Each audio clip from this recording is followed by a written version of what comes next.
Hello everyone and welcome back to our channel. We are Millennial Mom. If you don't know who is who, I'm Millennial. This is Mom.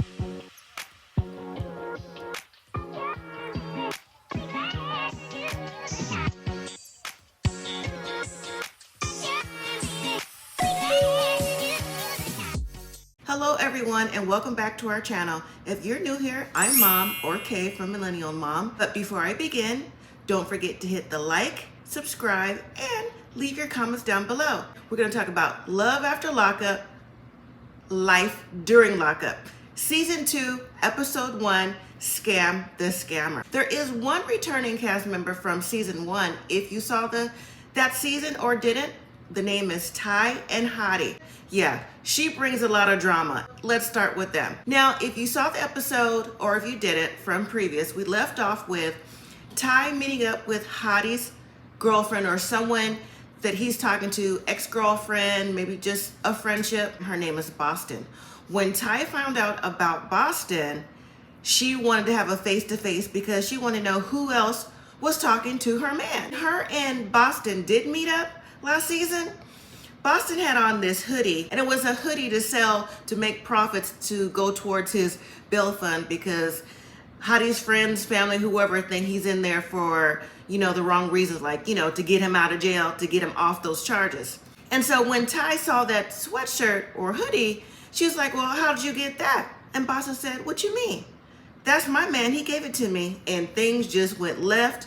Ty tried to jump on Boston, there was a brawl, and things just didn't go right, and here we are today. Before I get into where she is this season, let me just say that she's a mortician, and a lot of her scenes are in a funeral home. And in my opinion, those scenes shot in a funeral home are a bit distasteful. As they're filming, her and her co-workers are actually setting up for a service, and she's doing touch-up makeup on a person that's already in a coffin. Now, even though the person is blurred out, you can't see who it is or for the family member, whatever, I still personally think that those scenes don't necessarily have to be shot in that manner, but just my opinion. So during this scene, Ty is talking to her coworkers about Hottie, how she hasn't seen him or talked to him in a while. They broke up after that meeting that she had with Boston, and she's trying to understand why Hottie is still trying to contact her. And the coworker said, well, did you, break things off entirely or things over? She said, well, I don't really know. But at the same time, Ty hands one of the co-workers an envelope from Hottie that she got in the mail. She said that she's afraid to read what's in there because, she still has feelings, but she really don't want to know, but she does want to know at the same time what he's talking about. So when the co-worker reads the letter, it goes a little bit like this. Hottie says, you're the only woman for me. I love you so much because you hold me down. You're my ride or die. You're beautiful, you're sexy, and I want to be with you forever. With a cute little heart. Now, when the coworker said that, I cracked up. Did she have to describe the little heart or little emojis or little drawings that Hottie put in the letter? And Ty was like, oh my gosh, like that is so sweet. But the coworker says, and I'm thinking the same thing, like, if you're not really done, what difference does it make? Like, why does he have so much control over you? And so Ty's trying to plead her case like, oh, well, I still love him. He's my everything. And so the coworker says, well, if you really want to be with him, then maybe the next time he calls, you need to answer to see where you stand. So later on, we see Ty driving to a hypnotist office because she says that she needs to figure out what's going on in her life and how she can move forward. Before the hypnotist takes her, to a place to get her mind relaxed, she asks her, so what is your goal? What do you want to get from this besides, what you've been saying? She says Ty says her goal is to complete her family, get married, and just have the type of, really the white picket fence that she's been looking for. So when Ty goes under the hypnotist, the spell, whatever the 3, 2, 1, that happens, Ty goes to a place where in her mind, she's crying. She feels like she can't release the chains or get loose or whatever she's thinking going through. And then when the hypnotist brings her back, Ty doesn't remember any of that. The hypnotist tells her, when I tried to get you to come out of that place, you wouldn't let go. And it seems like you have a lot of work to do to get to where you need to be to get your peace. And Ty agrees. So then when we see Ty again, she's back at home. Kyoka, Hadi's cousin, comes by. In her hand, she has a sweatshirt and an envelope. And she tells Ty, hey, I want to come over. I even have Hadi on the phone because he has something he wants to say to you. So she hands her the hoodie. She goes, oh, I've been trying to get this for like 2 months. I'm thinking, see, that hoodie, I mean, does that make you like his girl if you get the hoodie when you doing whatever you're doing with someone else? But anyways, Hadi says, hey, I want to talk to you. And then he goes, I just want you to know you mean everything to me. And then Kyoka gives Ty a ring. And I guess it's an engagement ring. She goes, boy, you better stop playing with me. You better stop playing. He goes, no, girl, I'm serious. She goes, I can't do this. She goes, are you for real? And so she goes, get down on your knee. He goes, I'm down on my knee, getting my knees all dusty in front of the gallery. I'm not worried about your dusty knee because my knees will get dusty for you. She accepts the proposal and goes from there. So as Hadi gets off the phone, Ty is telling Kyoka like, oh, I can't believe this. I'm so excited. I'm going to start planning this wedding. Ty's phone rings. So Ty excuses herself. It's another one of her prison bays as she goes outside to talk about, you know what, I'm going to call you back or call me later. We'll set up a video call. I want to talk to you too. Now, while Ty's outside, Kyoka is suspicious of the conversation. But when Ty comes back in, she tries to play it off like, well, my uncle's in prison too, so I had to talk to him. But when Kyoka leaves Ty's house, she tells production that, you know what, I have another ring in my pocket, just in case things didn't go right with Ty. So Kyoka is part of this mess too, and when Ty finds out, it's going to be more drama. Next is Justine and Michael. Justine, when we see her, she's at a wedding shop looking at wedding dresses with her mom and her daughter. Justine says she's spoiled. Her mom's never told her no. I'm guessing Justine has the princess complex where she feels like she's living in a fairy tale. Everything's about her. Yes, Prince Charming, this and that. So we learned that the background of Justine is she's in nursing. She had her first child when she was 17 with her high school boyfriend that didn't work out. Then she got married young, had 2 other kids, and here she is now. Justine says she hasn't had the best track record when it comes to men, but as far as meeting Michael, he's the one. For Michael's concerned, we learned that he is known as the rapper Memphis Mills. They say he made international headlines when he was arrested for selling pharmaceuticals because it was apparently in his rap lyrics, things like that. So it was a big to-do in 2016 when he was caught up doing whatever he was doing. So back in the bridal shop, Justine's mom is just like, you know what, I can't believe you getting married. Like, what is the rush? Like, if you wait to get married, your whole family will be there, your friends will be there, we'll have more time to plan. But Justine is not trying to hear about this. She don't care. She's like, nope, I'm marrying him tomorrow. But Justine's mom is not trying to hear all this. Matter of fact, Justine's mom says she just cringes at the thought to think that her daughter is marrying a prisoner. And so then Justine's mom is also saying, well, you moved down here with nothing and just to get married to someone you don't really know. And Justine says, well, I did good so far. While Justine is looking through those dresses, she's also saying that, she has to wear something plain to get married at the prison because she can't have nothing of sequins, see-through, bedazzles because there's a dress code at the prison and she's trying to find something cute, right? And so when Justine goes back to trying a dress, her mom is talking to her granddaughter saying like, I really can't believe this. Like, what do you think? But Justine's daughter, she's team mom on this one. She telling her grandma that I don't think that he'll get back to doing what he's doing.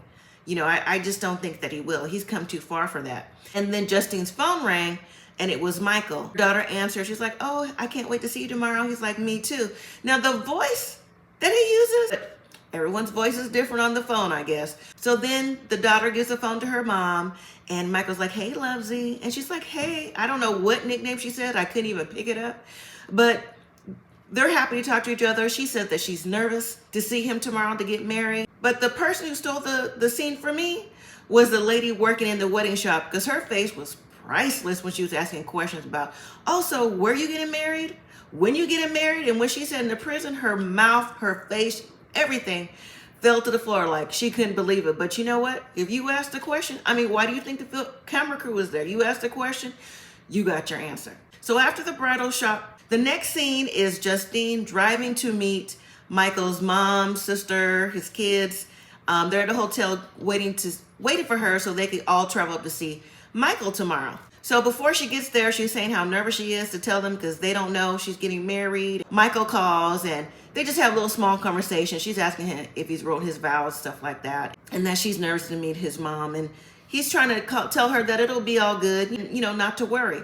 So when Justine finally gets to the hotel room where they are, they're happy to see her. You know, they would really greeted her well. Apparently the families know each other. Well, not the family. Justine and Michael's family know each other, seem like pretty well, so that's a good thing. So Justine says that tomorrow to see Michael is going to be her, the mom, and one of the sisters to go see. They can't have everybody come. Right now, I guess it's maybe too many people, or maybe still on restrictions of how many people could come up to see him in the prison. Now, one of the sisters says, like, are you sure you want to be with my brother? Like, how do you think that you all are in a relationship? Because the sister said, you know, you've never been with him in person, and living with someone is different than, you know, just talking on the phone. This sister is trying to tell Justine, like, listen, me and my brother are really close, and you know how I am about him. So if there's any dishonesty, like, that's not gonna fare well with us. And then the mom says in confessional that she knows how her son is.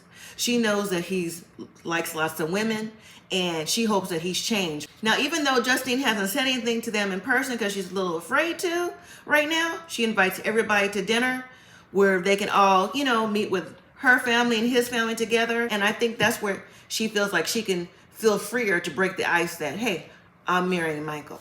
Now let's move to Melissa and Louie. When we see Melissa, she's dressed in a cheerleading outfit. She's waiting on a video call from Louie. Melissa is giddy. She says that ever since she was in second grade, she's been boy crazy. And she's had a series of failed relationships. She's never been married. She's never been engaged. So she's hoping like things will be different now with Louie. And Louie, we learned that her and Melissa knew each other 20 years ago in high school. She was a freshman. He was a junior. She says that he was part of the cool kid clique, but she was part of the cool kids, but just the cool kids that was in her clique.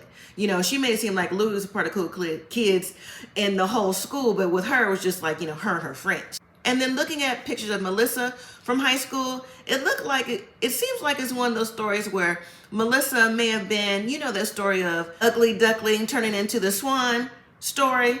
Yeah, that gives me Melissa vibe. So during their video call, Melissa says, you know, in her cheerleading outfit, I made a cheer for you. You know, she does a little cheer. She's all giddy and stuff like that. And Louie is eating us all up, right?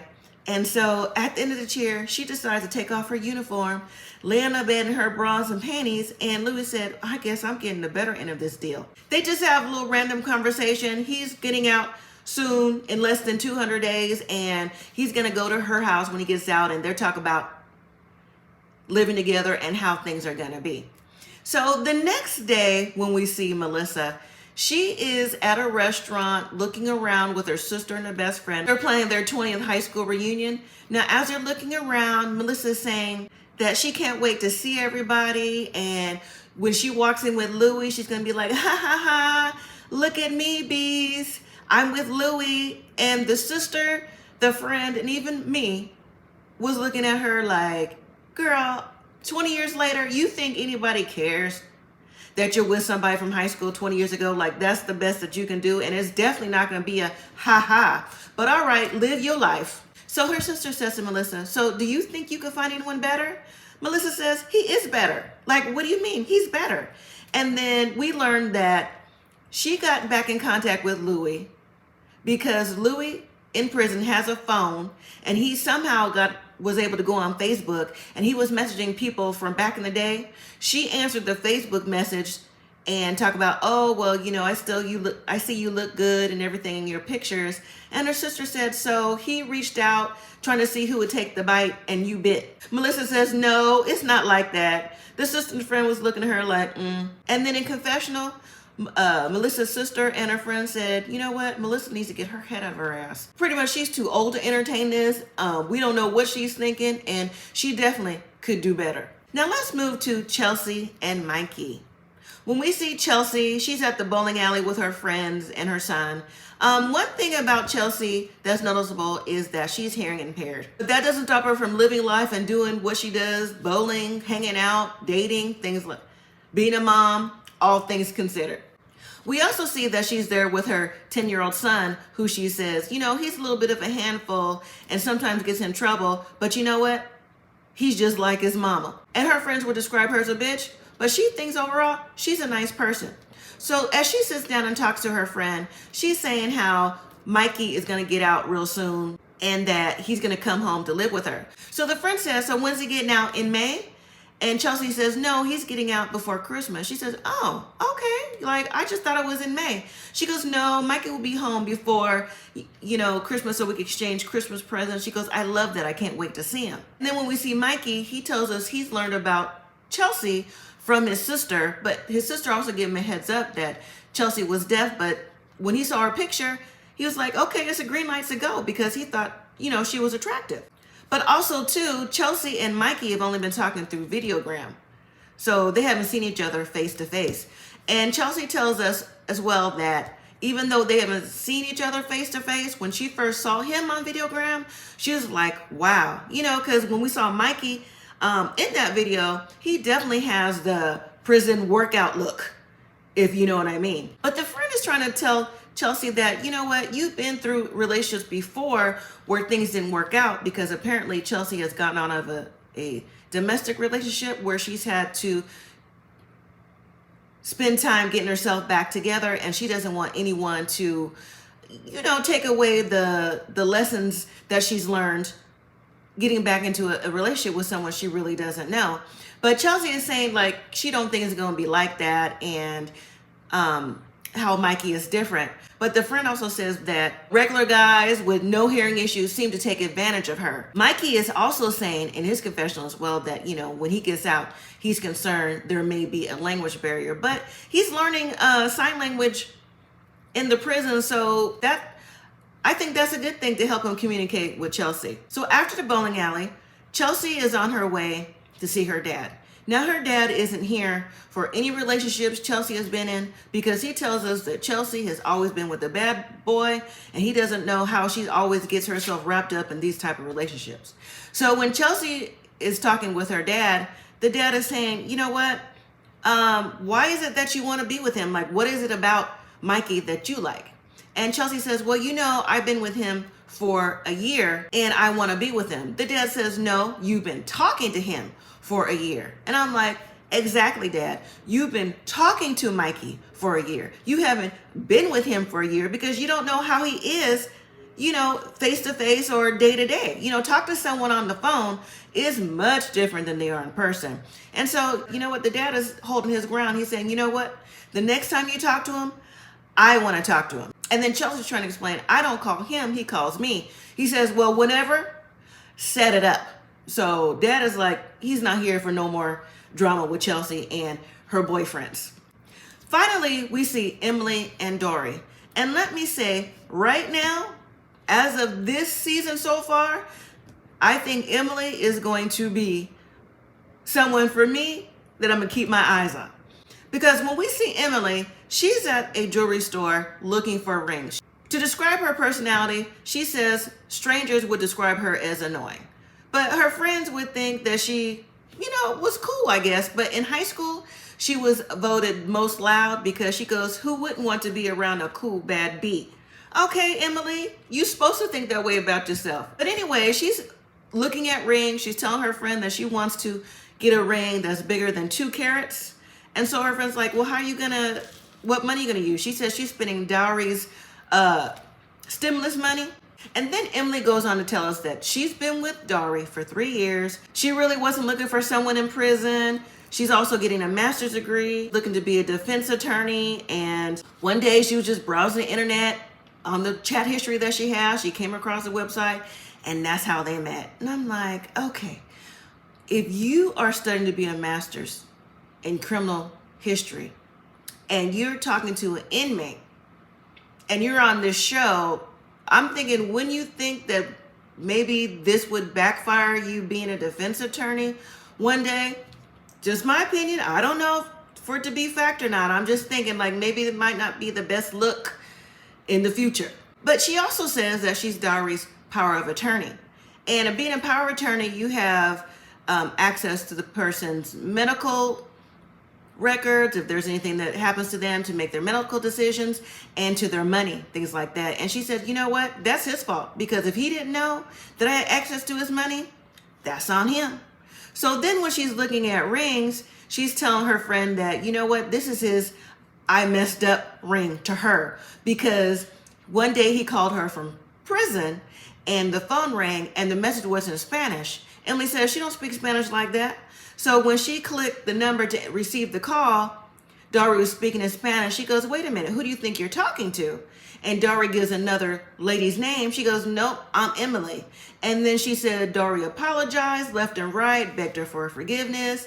And this is the reason why she's spending his stimulus check as a get back present. Emily's saying how she just can't trust him. But you know what? If he think he's scamming her, oh no, she's gonna scam the scammer. I'm like, oh my gosh. See, Emily is saying all this and she don't seem like she gives two flags to the wind about what she's doing with the money, how it's perceived, and that, you know, like nothing is gonna get past her. And I think like maybe it's starting to seem like, and I could be wrong too, like, is this part of like a thesis program, a thesis paper that she's starting to write for her master's? Like, sound like it to me, like this is something other than a relationship. So later we see Emily at home and she gets a call from Dory and the conversation is just so dry and so sarcastic. He's like, so what are you doing? You know, he's trying to talk all sexy to her. She's like, nothing. Like, what are you doing? And so he's starting to talk to her as if he wants to have some type of phone sex. And Emily's like, what are you doing? She goes, I don't do none of that. She goes, I don't know what you think this is. This is not the 1990s. But then the conversation goes into him going to a halfway house and how Dory thinks that he wants, and Dory's saying that he wants to live with Emily. And Emily's saying, well, you know, why would you want to be at a halfway house? She says, you know, because with your history, like, why would you want to go there? And then Dory says, well, if I'm somewhere, if I'm calm, I'm calm. And if things pretty much pop off, I'm gonna pop off too. And then Dory is asking Emily, he says, you know what? He goes, I need some more bread on my commissary. She goes, what? You need some money? He goes, yeah. She goes, I just sent you money. He goes, that was last month. He goes, what am I supposed to do with $100 a month? And so Dory goes, I'll think about it. And I'm thinking, wow, like you are really controlling this man's money. And so when they get off the phone, she says she kind of feels bad about spending his stimulus money on that ring and she really don't have no money left, and that the bank of Emily is closed. She says she feels bad about spending his money, and I really don't think she does, because what she was saying in the jewelry store, what she was saying to confessional about scamming the scammer, and if he thinks he's gonna scam me, he got another thing coming, she don't care. So for now, Emily, before we meet the other inmates, is the one to watch. So that was the end of the episode. I'm happy to see that we have new inmates to follow and their relationships, even though we have Ty with returning from the first season to see if she does continue on this relationship with Hottie. It seems like it's gonna be a good season to start with. So I'm looking forward to the next week's episode and the upcoming season. And Millennial will be joining me for a few of these episodes off and on as she has work obligations. But other than that, I'll be here. All right, everyone. Thank you so much for watching. Don't forget to hit that like button, subscribe, and leave your comments down below. And until next week, live simply, be grateful.